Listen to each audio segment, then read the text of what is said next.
3 easy ways for styling scarf as a top. First one is with a double scarf. Let's start with a small scarf and a bangle. Pass the two ends of the scarf from the bangle and tie a double knot around your neck. Now take second scarf and fold it diagonally and tie it securely to the bangle. Make sure you hide the knot. Drape the scarf properly to the front and tie a safe and secure double knot at the back. No visible bra or bra strap as we are styling an elegant top.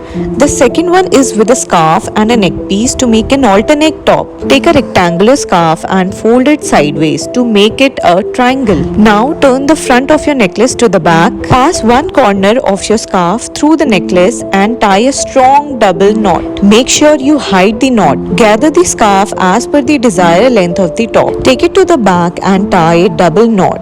Make sure to adjust it from the front. And another beautiful top is ready. Third one is the easiest and the most beautiful one. Let's start. Pass the scarf between the center of the bra and tie a knot having two equal ends. Cover the shoulders using both of the ends of the scarf. Now start tucking the scarf under the bra and define the neck by tucking the scarf under the straps. Use the two loose ends at the back, cross it and tuck it under the bra. Try, like and subscribe.